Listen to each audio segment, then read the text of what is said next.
brought to you almost live from the Dude in the Basement Studios.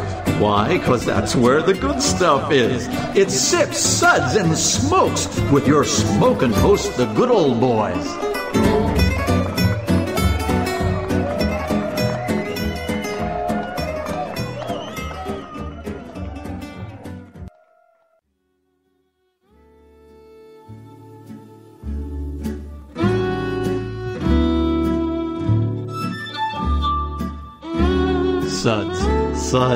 Suds. It's time for more Suds. Welcome, everyone. This is another Suds segment where really good beer meets really bad radio. With me today at the table is good old boy Dave. I'm Larry. This is my brother Daryl. And this is my other brother Daryl. Really? Where'd they come from? That was good old boy Dave, the man who doesn't speak in the beginning. Also with us today is good old boy Kendall. It's always great to be here, especially talking about the good times we had out in Denver. Oh, yes. And also with us is good old boy Reverend Mark. Yep. GABF alumnus here. I can't wait to go again, but I think I will. Well, in case you didn't know what this episode is about, we survived it one more time, well, mostly, the Great American Beer Festival in Denver, Colorado. That's what we're talking about today. The four of us were lucky enough to be there for 5 days a couple weeks ago, and it feels like a bit longer than that, doesn't it? A little bit, yeah. A little bit, yeah. Well, we're going to go into all of the details here in just a minute, at least for those of us who can remember details. But first, this Suds episode is brought to you by Stuff and Things. Do you like stuff? Do you need things? Come on down to Stuff and Things. We have more stuff than anyone, and our things are priced very competitively. Stuff and things, things and stuff, stuff and things and stuff and things. Now with more stuff. I love our sponsor. Well, today we're just going to be talking about some of the beers that stood out to us in Denver instead of drinking. But, I mean, let's be real. Drinking. Well, let's be real, though. We can't have this podcast without drinking something. Anyways, but we will give out some ratings on those beers that we had in Denver and loved so much. So, Reverend Mark, would you do us the honor of giving us the Suds ratings? Okay. We'll be discussing and rating these beers with these Suds ratings, plus our signature belching sounds. All right, here's how those ratings go.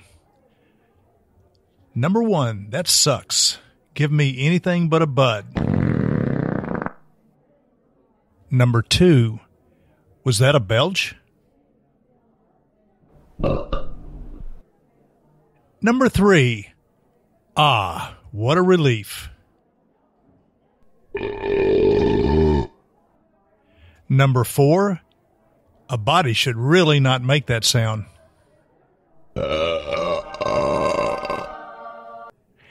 And number 5, listen to that hang time. Give me another.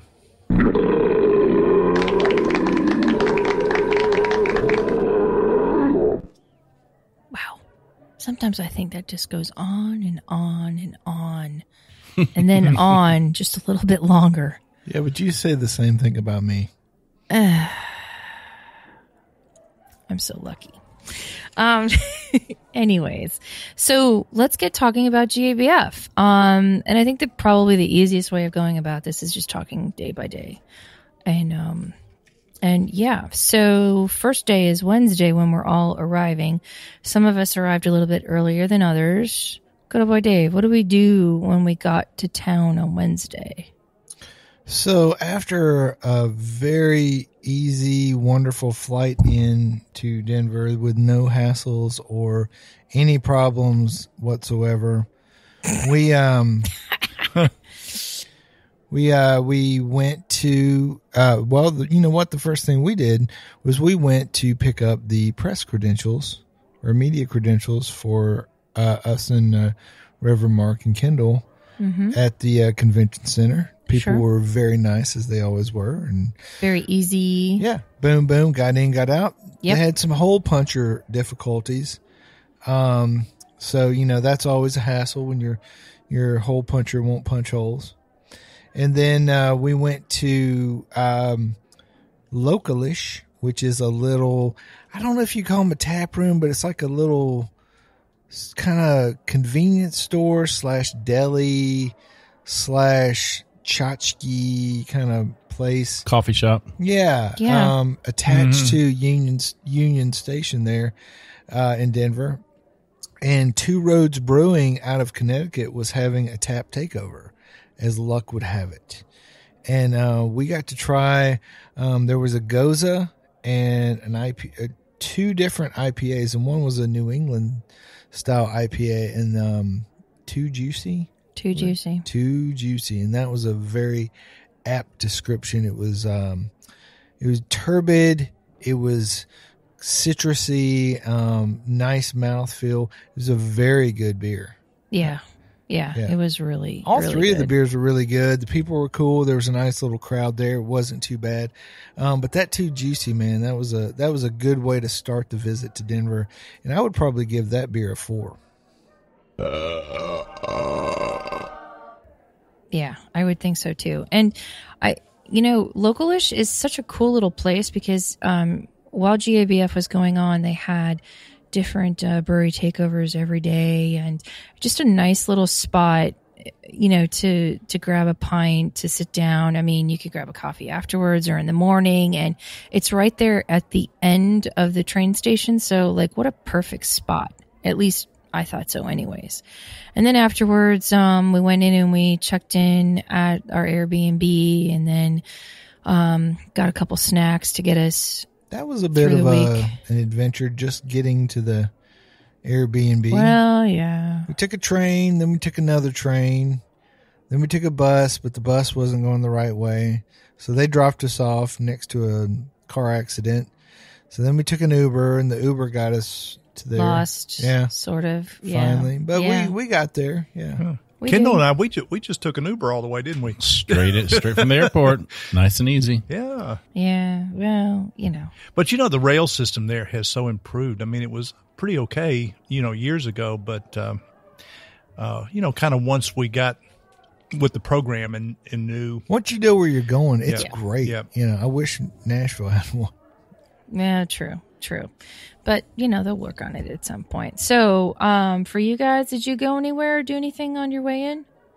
No, we had a late flight out of Nashville. I don't think our flight was till 7:30 or so in the evening. Yeah. So I remember, stopping by the local Yazoo Brew tap, not really a tap room, but beer stand. Little in the kiosk. Kiosk in the Nashville Yeah. airport. Always good to get the Yazoo Brew. And we got our plane and we got into Denver. It was probably 10 o'clock at night. Just took an Uber straight to the house. So There you go. pretty low key night. Almost beerless. Almost. Yeah. Gotcha. And then the fun started on Thursday. So the first thing that we did, which was very smart on the part of Kendall, I must say, was going early to Hops and Pie. And Oh, yeah.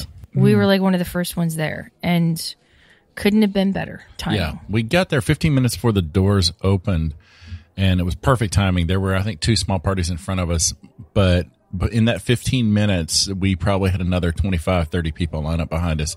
And by the time we got a table and got our beers, Hops and Pie was packed. Oh, yeah. Yeah. But Yeah. we were in like the perfect spot because we had a nice table right by the door, and we could see everything that was going on, and we were very comfortable, I think. Yeah. Oh, was yeah. good. Totally. So were there any standouts for you guys from that tap list that we had? God, there was like so much great stuff. Yeah, one of the things I thought was really cool, I think, I forget which brewery takeover it was, but they invited their friends. And so they had breweries from all over the country. And I remember noticing specifically some great Southern beer there. They had Creature Comforts out of Atlanta, 3 taverns from also the Atlanta area. Brewery Bavana out of Raleigh, brewing great beer. Burial out of Asheville. It was true. It was really cool. It was true. That's right. Because it was all heavy metal aficionado brewers. So True Brewing invited all their friends. There were some great beers, and man, I had one there. You guys talk about the beers you had. I got to find it on my list. Well, there was one from Burial. I think it was called Illusion of Secrecy. Oh, that was good. Yeah. And that was, man, that was good. And then there was one that you really can't say their name. It was Effed If You Do and Effed If You Don't, which was collaboration between Westbound and Down and actually Hops and Pie. So it was a beer they collaborated with. But it was just, the flights there were like, I mean, it was amazing, dude, because you could not pick a bad flight. You were going to get 4 to 5 really great beers, no matter which ones you selected. I think my favorite was the Benthic, the Imperial Stout. I was going to mention, and actually, Half Acre out of Chicago. Yes, wow. Yes. Yeah. That was one of my top 2 that I had listed here. And then the 3 Taverns as well. The Sherry Barrel Imperial Stout. Mm-hmm. Yeah. Mm-hmm. Yeah. And then Jackie O's had something else going on that wasn't too shabby either. It was Imperial Stout. Let me see. Yeah. I think that's right. Yeah, the Bourbon Barrel Stout on nitro. No, just Bourbon Barrel. Yeah, and the food was killer, dude. So good. Great it was spot. Such a really, great way to start the day. And we spent, 2 or 3 hours there just eating and just drinking a lot of really good beer. Yes, and we hadn't even arrived for the Thursday session quite yet. No, we were killing time, So we killed a few hours and a lot of brain cells. A lot of brain cells. Yeah. Some others that I thought were standouts were the La Cumbra, the Riot on bourbon. Mm-hmm. Yeah, God, that was, if there was ever rock candy, but like rye rock candy, that just reminded me of what that would be. Yeah. And sweet, but not too sweet, and just nice woody flavor. Yeah. And also, well, we'll be right back after a brief interlude.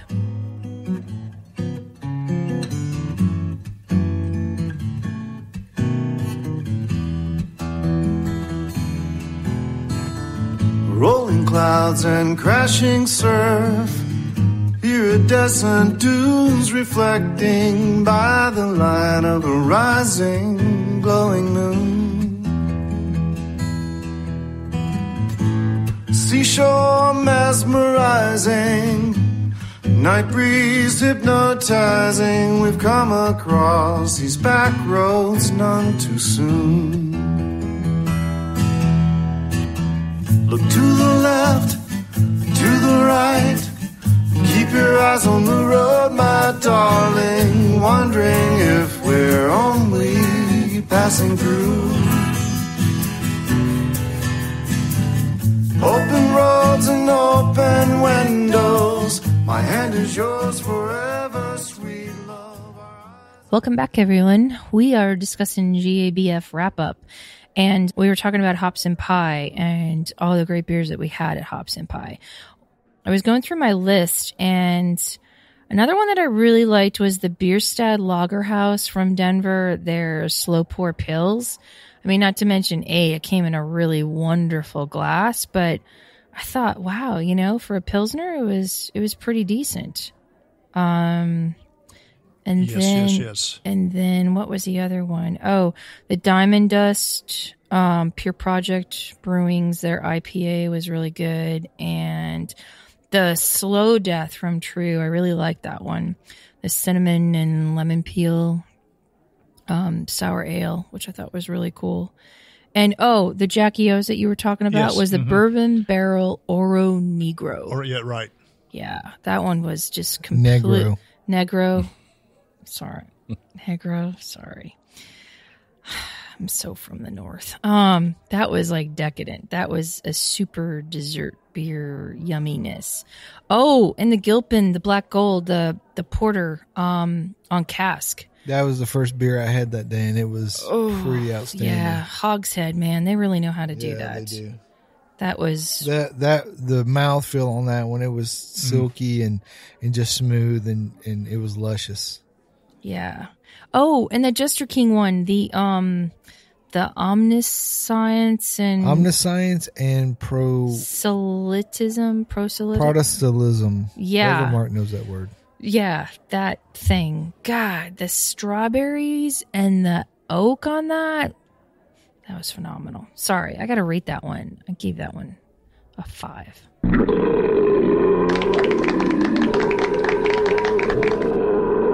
So we had a big lunch and a lot of beers, and it was still only about 1 or 2 o'clock. And the session didn't start until about 5. So we were like, okay. There's only one thing you can do at that time. You got to go to Falling Rock. That's right. Yep. And this was the first time I'd been to Falling Rock where you could actually get somewhere to sit down fairly It easily. was great. Got a table. Actually, out on the patio too, and we were sitting pretty. We had some nachos. Yeah, saw Mr. Dogfish Head. Yeah, Yes. Sam was there. Sam was there with his little pink backpack, and Yeah, I got to meet him later. Really nice guy. did you? Yeah. Oh man, so you get to meet everybody. Kendall's the social butterfly of the group. He is a social butterfly of the group. Well, I tell you, as we bellied up to the bar there at Falling Rock, Kendall next to me and reminded me that I needed to be true to at least one GABF tradition at Falling Rock, and that is the first pint was Pliny. Yeah, Oh, yeah. You got to have some Pliny. You know, that's the thing I love about Falling Rock. I think it's the only bar I've ever been to where they pretty much always have Pliny and Blind Pig on, which I think Blind Pig is maybe even a little better. Yeah, I agree with that. Had one of each, and I do that every time I go to Falling Rock. They've got an amazing tap list, but how often do you get those beers on tap? And they're fresh and they're delicious. Yeah, absolutely. And it was just a really great scene. There were a lot of brewers there, and people just kind of hanging out and getting ready for the festival. And the weather was really nice. It was sunny, but not too hot. And it was just a really good time. Yep. And it was leading us to our demise. Dum dum dum. Yeah. First day at GABF. Start your engines. So first session, I think is probably the best session. Everybody, all the volunteers and brewers and everybody, they're kind of on their game. Your liver is in the best shape it's going to be for that whole weekend. So you get in there and we get to go in just a few minutes before everybody else. You go in, go through the metal detectors, and Reverend Mark got frisked a couple times. Why did they do that? Well, you got that look, man. You're Shady. You're that kind of guy, But so what was your strategy, Kendall, for like the first session? What did you want to make as a priority?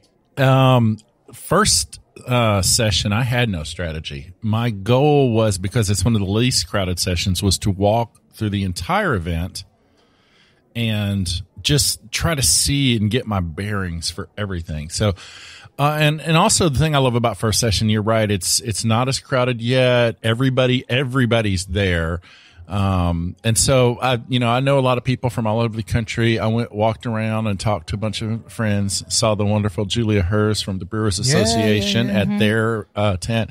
She makes it happen, Yeah. So I know a lot of people at the BA, got to hang out and talk with them, just walked around and really talked to people and drank beer. No strategy whatsoever. What about you, Reverend Mark? Well, I was so fortunate to be able to stay in the paired area for a good bit of the night. Lucky that man. First session. Yeah. Yes. So, So what were some of the highlights of that? well, one was a pairing that I started things off with. An IPA is a really good aperitif. So started out with the Odell's Mountain Standard Double Black IPA. Oh, wow. And it was served with a cured Colorado pork heart in refried beans. Oh, wow. So it was quite a hearty. Yes. Yes. That was excellent. And then got on the brew bus from Brew Bus Brewing. From Tampa. Yes. And had a bourbon barrel aged what they call a curb check Imperial Porter, and it was served with a pork smoke belly. Oh, wow. Or smoked pork belly. I haven't had that much to drink today. I'm sorry. But what he's had has been great. Yeah. So with this smoked pork belly was served a butternut squash puree and a molasses demi-glace. Nice. Yeah. And then rounding the corner, I'm just kind of sifting down to the top 4 on my list was the Baxter Brewing. Man, it was a rye spiced ale served with a chicken liver mousse and a fig conserve. Okay, I'm gonna have to pass on that. I'm sorry. And then for the sweet tooth, there was Vernal Brewing, in which I got an imperial milk stout with what they called a boxcar coffee bar coated with coca nib crunch. Ooh, Wow. tasty. Yeah. Yeah. Sounds But pretty that's just awesome. 4 out of about 35 different booths. So you were there for yeah. a while. Yeah, and I'd eat. And they even had seating, you could sit down. Yeah, if and you can take get that notes. ticket. Yeah. Oh, yeah. Yeah. I got to do it in 2016, and holy cow, it is. Yeah, you can just it's- camp out in there for hours. It's one of the hot tickets for GABF. So yeah, if you're ever able to do it, it's definitely worth the money and the time. So I felt very blessed and very filled. So Absolutely. thank you all. So I think our first mission was we did the state guilds. That was sort of because last year we had such a great time at the state guilds and had some of the best beers there that we had. And this year it was kind of a letdown. I mean, there were some good beers, but I don't know. I don't think all the states brought their A game as much this year as they did last year. So we kind of got off to a slow start. So then we kind of broke away from there and just started. We went to, I think, Pennsylvania in the Northeast and kind of tasted some beers from Julieanna's home state, and just kind of muddled around from that point and kind of tried some different things. I had some really good beers though. You did. You met somebody super cool too. Oh, so yeah. So okay. So I guess we should go ahead and talk about it. The brewery that destroyed GABF and owned it was Melvin Brewing. Oh, yeah. Out of Wyoming. They had a giant RV. They had a DJ with a huge sound system. They had some really good beers on tap, but forget all that. They had Hacksaw Jim Duggan, WWE wrestling legend and Hall of Famer. And I got my picture made with him, and he was awesome and really cool. He was really sweet. My God, his hands are like. He's a big man. He is. He's a big, solid dude. But you can tell he's been hit with some chairs and different things, but he was a super sweet, super cool dude. Yeah. Yeah. And Yeah. Melvin won GABF. They just, they wow. crushed it. What, you always see that one that has just lines like you wouldn't believe. And that was them the entire time. Well, and they had their own section in the back. Deschutes was back there too, but Melvin, they took the time to carve out their own section of the floor, and they made the best out of the space, the best use of the space that they possibly could. And it wasn't just hype or marketing. They really are making really good beer. Their 2x4. Yep. It's so good. And like all the different beers they had, they were pouring some really outstanding IPAs. Yeah, they Excellent. were. I think was like one of the cooler sections of GABF. But also of note, I mean, the brew pub section of GABF exploded this year. It was huge. It was huge. I mean, and the orientation of GABF was a little different too. They've also expanded out into more space. I mean, as if GABF could get any bigger. And they got rid of some has. things. I think, there wasn't a bookstore section this year. But they did have more homebrew stuff, and I felt like they had more merch for sale this year too. More T-shirts and just different things in more spots too. Yeah, I picked up some really cool thermal growlers. And then there were some supply houses as well with specialty grains. Yep. So I got some dehusked brown and chocolate malt. Reverend Mark goes to yeah. Colorado to buy his malt. That's Well, it's just small little bags. That's you know, a dedicated homebrewer right there. That is. You know, it's funny. You mentioned the brew pubs. There were a lot more of them, but unfortunately, I didn't think most of them had the best beer. I didn't either. I thought there were some good beers there, few, but by and large, I have to say this might reflect on the whole GABF altogether. Was I didn't feel like this was one of the stronger years for beers. I had a lot of average beer. I'll put it that way. It's GABF, so you're always going to get some delightful special stuff, but a lot of everybody's everyday beers were just pretty average. Mm-hmm. Yeah, I agree. And some of the beers that you're used to having that are very impressive to you were not as good as what you may be used to having. You know, Funky Buddha, I don't think they brought their best game. Usually I would just be raving about Funky Buddha over and over and over, but I don't think their beers were that great. So, okay, so that was Thursday. I think, but all in all, I think it was a really solid first session for everybody. It was good. And we met up by the chairs, at the exit, and then, made our way back to the Airbnb. All of us a little more tired, a little drunker, a little worse for wear, and went to bed. And then came Friday. Yep. Then came Friday. So, man, way too early. It did, didn't That's it? why. It was like that's why I stayed in bed till 10 o'clock. Yeah, it was like 9. It was like 9 o'clock. So, the three of us, minus good old boy Kendall, Yeah. we were out and about early. Took an Uber to downtown. Yep. And Reverend Mark, what did you do for the morning? Well, I went to the Sam Adams breakfast, which was just amazing. And Jim Cook was there, of course, with some small brewers from around the country that they selected, to represent all the different regions, and they considered the theme of independence, Sam Adams independence, and all that, and the future of the small microbrewery, whether it be a good sized distribution brewery, but nonetheless the small independent, and what's the future of all that. And, it really was a very balanced conversation just about, whether or not there are some big macro takeovers from, here and there, that beer itself, is evolving because of all this great new competition, all the new breweries that are coming online every single day, every single week. I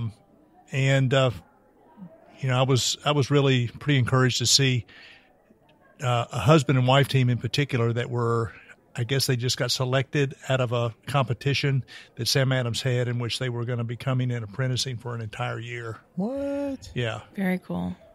That's cool. How was the food? Oh, yeah, just all kinds of animal fat and French toast, and I was trying to make up for the night before when So I had you were putting on a good layer. Yeah, the pork belly and stuff that I had the night before. Sure. Nice. So we decided to do a special tour with Oscar Blues. Got on a bus that took us to Longmont, Colorado, to the Oscar Blues facility there. Nice ride. I was feeling kind of rough, but they had beer, they had donuts and everything for the ride up there. And we got up there, and there was, I tell you, Oscar Blues, they were very welcoming, very congenial. They, it was an open bar. Everything in their tap room you could get pours up for free. Yeah, not to mention that they had their partners up there with them, so Cigar City. Cigar City had a handle or two, and then Perrin was also represented there. But their space is just really, really cool. Very laid back. What's it called? The Tasty Weasel? Yes, the Tasty Weasel. It was just extraordinary. It was such a cool experience. And then the tour was, I mean, yeah, you talk about tours, there's tours everywhere and they all seem the same, but this one was cool because it's not just the brewery that's there, but they also had a coffee shop, which they're coffee roaster. Coffee roaster, sorry. Yeah. Hot box. Yeah, where they get their hot box porter. And so it gave you like a little idea of how this like small coffee roaster was, within Oscar Blues, but still doing their own thing. And they showed the process and it's really cool. Yeah, it was really cool.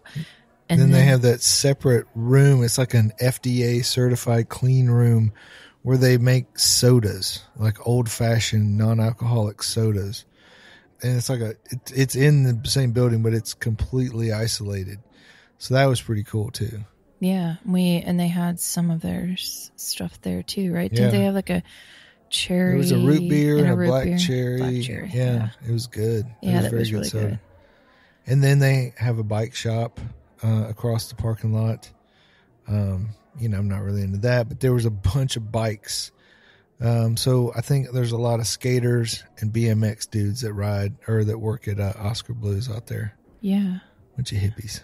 Wow, no. And then the lunch there in the back room, that was extraordinary. Amazing tacos, brats in the oak room.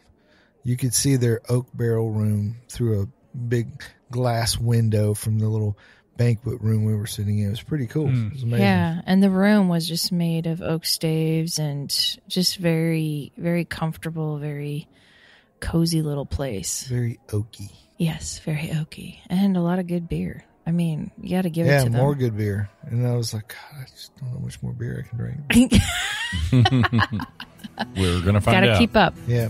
Well, we'll be back in just a minute. Just the destination, but baby, the whole elation of riding down this lover's avenue. As slow as a willow blows, or as fast as the whirlwind grows, we glide beneath the stars in cobalt blue. Look to the left, to the right, keep your eyes on the road, my darling, wondering if we're only passing through.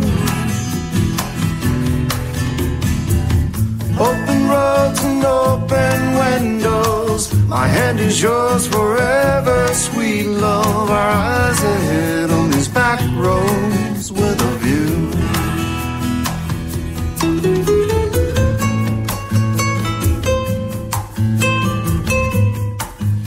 Welcome back, everyone. In case you are just tuning in to us, we are discussing our GABF wrap-up. And we're talking about Friday morning before the session and what we did. So Dave and I were talking about the Oscar Blues tour that we had. And that took us into the afternoon. Yeah, that took us all day. So in the meantime, Kendall woke up and went into town. And what did you guys do from that point? I went into town, had breakfast at a place called Sam's Number 3, just an old school diner. And then I met up with Reverend Mark. We explored around a bit, had some beers. I think we went to the Rhine House. It's called German place. Then went hit a bottle shop so we could bring some beer home. There's a great little bottle shop over by Hops and Pie in that area of Denver. I don't know what that's called. But just kind of took it easy for the day. That's good. Then I think you guys went back and took a nap or dropped off your bottles. I hadn't slept enough. Power nap. That's good, dude. You got to work from your rest, not rest from your work. You know what? I feel you. I envy you. I envy you guys on that. And then we went to round 2. Yeah, Friday night. Yep. Dun, dun, dun. So So we, I don't know what I'm trying to say, but so we went to that was the night where we went, Julieanna and I went to the brew pub section, and it was laid out really great. They had these huge conical fermenters set up in there just as showpieces, but it was visually, it was pretty impressive. Now, Friday night is a little more crowded than Thursday, and it's the night, I think, when they usually have like people in costumes and all the sort of the party crowd, if you will. I don't remember anything super crazy this year. Did you guys see any really wild costumes or anything? No, not this year. Not like not last. on Friday. We got the zombies thing going on later, but we'll talk about that. Yeah, So, yeah. Well, that was outside the thing, but yeah. So I did have one of the best beers that I had at GABF was from Commonwealth Brewing in Virginia. It was a beer called Halcyon, and it was a sour barrel-aged blonde that had passion fruit and apricots. And it was so thick, it literally looked like mango nectar. Like it was, there was like no head to it really, but it was, and you could not see through it. But this beer was amazing. It was like drinking fruit juice. It was. That was quite yummy. What'd you rate that beer? I gave that beer a 5.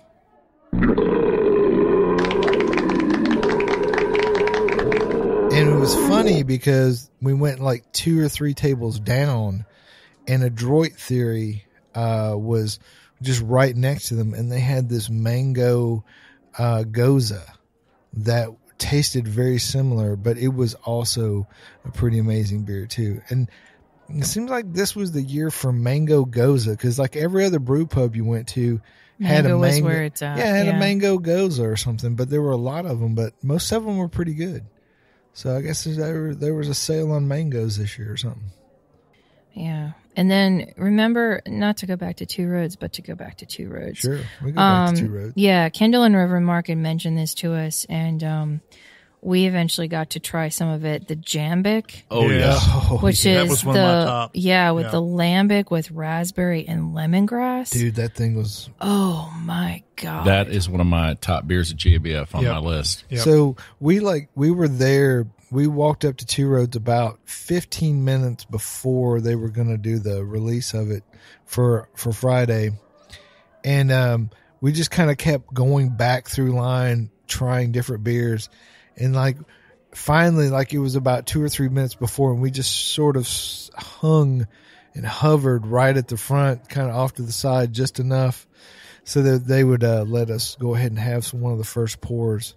Yeah, of that, and it was really good. I was circling that booth, kind of like I was going to do a drive-by shooting or something, but not really drive-by. Right. Yeah, I hit it up a couple times once I started pouring that Jambic. Just get back in line.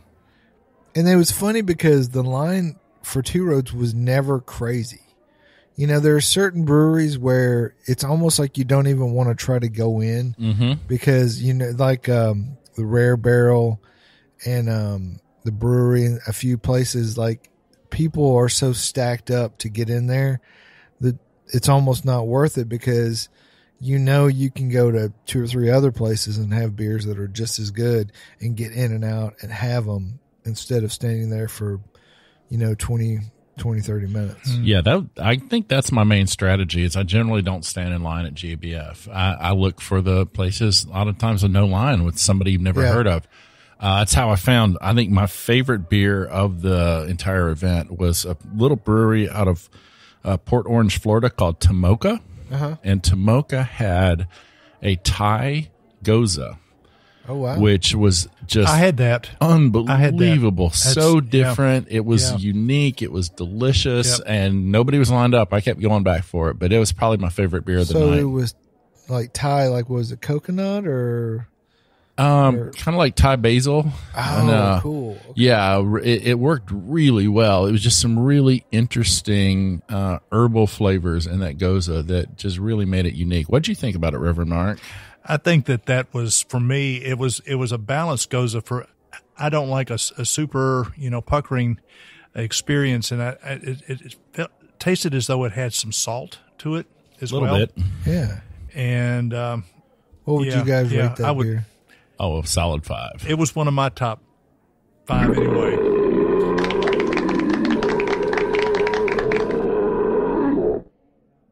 Yeah, y'all kind of beat me to the punch, but the Jambic was my top. And I just kind of happened over to the Two Roads because, at least at first, I was really going for some lower gravity, traditional beer to start out. Right. And so I was looking for some Pilsners. And so in addition to their Jambic, I arrived there actually to get the Two Roads Old Factory Pilsner. Yeah, that was a good one. I thought it was very crisp and just clean. Some good noble hop going on. So that led me down, just pretty much their entire list. Yeah. And I did wait around for the Jambic to come out. I kind of did that too. I was feeling kind of rough on Friday, so I was like, I just want to try like anywhere that's got a Pilsner or some kind of light ale that's not going to crush me even more. So I did try several different Pilsners and some Marzens. I was maybe, October, whatever. There were some good ones and there were some okay ones. Yeah. Also with Two Roads, they had one of my favorites. I would list this in my top 10 at least. It was their Espressway, and it was the cold processed Ethiopian coffee that was added after a cold crash. Oh. And it was just so rich that with Ethiopian coffees in particular, most African coffees have a little more acidity to them. Uh-huh. When you cold process them, you get just enough to kind of break, and give you that little sting, but not too much. Yeah. And I don't know, for some reason, as I look back over the course of that week, I was gravitating more toward different kinds of stouts. I have no idea why. It's just where my taste buds were. That's cool. I'm just looking in some of the others that we had. There was Three Notched Brewing Company. It was in the brew house section. They had a pomegranate goza. Yeah. That was really nice. Looking back on my notes, there's a lot of gozas that were really cool. Adroit Theory also had their Invisible Art, the black IPA that was rum barrel aged. That was just decadent and lovely. All that rum flavor that came out in that beer. Yeah. Big sweetness. Yeah. And throwing out some Pennsylvania love here. Neshaminy Creek, The Shape of Hops to Come, that Imperial IPA of theirs was really quite lovely. Yeah. Yeah. Anyways. There were good beers from like 512 that we had. So, I think there were some really good beers there, but you had to go through a lot of places to find the gems. Did any of you get over in the Midwest section and try beer from Randy Mosher's brewery, Forbidden Root? I did not know. No. Yeah, we were there. Because Randy was actually there pouring beer, and I met him on a few occasions. He's a really nice guy, and he talked to me about the beers, but they had some very excellent, I would say, kind of innovative, experimental stuff, doing some really interesting things with the beers. And they were just a few tables down from Moody Tongue out of Chicago, which is making some fantastic beers. Their smoked Applewood Gold is just spectacular. Right. But a lot of good beers in that Chicagoland area these days. There are, man. Yeah. Speciation ales, they had their Genetic Drift, and they had a Clementine too that we had. Well, you got to talk about Scratch really too. Oh, yes. And the tree, Scratch and the tree. Yeah. So they did something kind of cool this year. Granted, it wasn't the same tree, but it was a tree.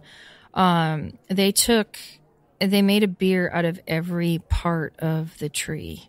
So there was leaves. Was it leaves and nuts or? They had bark, roots, leaves, flowers, nuts, and stems. Nuts and stems, yeah. Yes. So each beer was a different part of the tree, and there were 2 separate trees that they used. And they used they were their extraordinary. Culture, their house culture, and they were all distinct in a way, but I think their house culture kind of tied them all together. But there was some very interesting beers. Some very, very good stuff. I did not get to their booth. It's funny when I look back. There's several breweries I just didn't get to. There's just so much. Well, it's hard to get to everything, you know. I mean, even if you're targeting specific breweries, I mean, and a lot of times they're so spaced out, and it may be that there's a big line right when you try to get to them, so you kind of move on thinking I'm going to come back or whatever, and you may not make it back to them. Did you spend any time at the Pro-Am just to kind of see what was anything? I tried a few. Yeah, pretty good beers. Yeah. Yeah, I did too. There was some good stuff that we had a couple of things there. We did. Yeah. You get some pretty innovative stuff there. So it's nice to try that because, you know, home brewers are very experimental by nature anyways. And so I think they make the pro brewers kind of step out a little bit and try some different things too. I know I've gone a few times with a recipe in years past to the Pro-Am, and like 7-8 years ago, most breweries in this area that were sponsoring Pro-Am weren't wanting to get very experimental because the question was, is the public going to buy it here locally? Yeah. And I think a lot of that has changed. Sure. Yeah, well, I think absolutely. the consumers are like looking for what's new and weird and crazy. You know, I think 7 or 8 years ago, people were just trying to find beers that were flavorful and actually kind of tasted, you know, good beyond like what a macro beer would taste like. And now everybody's kind of, they're crossed beyond that point. So they want to know what's the new big funky flavor that I can get that you can't find somewhere else. Well, we're running out of time, so we'll quickly get to Saturday. So we did Saturday session, and that was the afternoon session, and that was really cool. And then we were going to meet up at a place afterwards, and we got hung up a little bit. We did. We got hung up by zombies. Lots of zombies. Yeah, that was the weirdest thing. That really was. So there's an area of downtown Denver called, is it the 16th Street Market? I think it's called. And there's a train, or a bus rather, that will take you from one end of 16th Street to the other, which will then lead you to Union Station. And that area was blocked off of, there was no bus action going on because we did not know. You're right. We had no idea because it was a night or a day of 10,000 zombies. I mean, it was cool and it was weird. Had we known in advance, it would have been very cool because we could have planned around it. We could have. Yeah, it's interesting they did an event that big while GABF was going on at the same time. That's a lot of people in downtown Denver. Yeah, it is, unless they thought that the zombies were going to go to GABF for dinner or something. But you know, that was probably the last day of really good weather for a little while because I think it snowed the Monday after that. Yeah, so. Yeah, they were anticipating a major downturn when we left out. Yeah. Well, so anyways, we survived the zombies. Yeah, we survived the zombies, and we went to Go Adzor, and that's a new kind of soury farmhousey sour beer bar. Yeah. Excellent place. Yeah, really cool place, really good food, and really amazing beer. We got to try a really nice Black Project beer called Gambit there, and then Yuzu Harvest from Adam Brewing. Yeah, was an amazing beer, and they're a pretty new brewery, and their stuff is great. Yeah, and then for us, we had to leave early out on Sunday, and for you guys, what did you do Sunday? We went to the Science Museum. And that was so much fun. We had a couple hours to kill after we got out of the Airbnb before we had to be at the airport. So halfway out of town is the Science Museum, and we just had a blast. Went to planetarium, saw some dinosaur bones. It was cool. That's cool. Very cool. Got to explore a black hole. Oh, nice. Yeah. And you survived the black hole? Yep. That's really cool. They made it out. Well, I think all in all, this was a good year. Maybe a little meh in some of the beers, but you know, maybe not as wide of a variety of really amazing beers as we've had in previous years. But there were still some really good. Was great. Yeah, company was great, and there were some good standouts. And it's always a pleasure. It's a great time. Yeah, it really, really is. And I'm like happy that we were able to go. So that's going to wrap it up for us. We hope you enjoyed this episode, and you can catch all of our episodes online, as well as on SoundCloud, TuneIn, Stitcher, YouTube, Google Play, PRX, and Spreaker, our native media host. iTunes, Google Play, and our own Android app are the easiest ways to enjoy the show on your phone. Just search for Sip Suds Smokes on iTunes or in the Google Play Store. You can we love your feedback, and you can reach us online at info@sipsudsandsmokes.com. Our daily tasting notes. Wow, too much beer. Our daily tasting notes flow out on Twitter every day at Sip Suds Smoke, and our Facebook page is always buzzing with lots of news. And please, please, please take just a little bit of time to rate this episode if you're listening online. Well, I want to thank all the buddies here for being here. Good old boy Dave. I will see you, honey. Yes, you were. Good old boy Kendall. Oh, it was a blast. It was such a pleasure to go to Denver with y'all. Yeah, it was a good time. Good old boy Reverend Mark. My heart is warm with the great company and even with wonderful warming beer. Thank you so much. Yeah, really good memories. Well, this is good old gal Julieanna. Keep on chuggling, and we will catch you next time.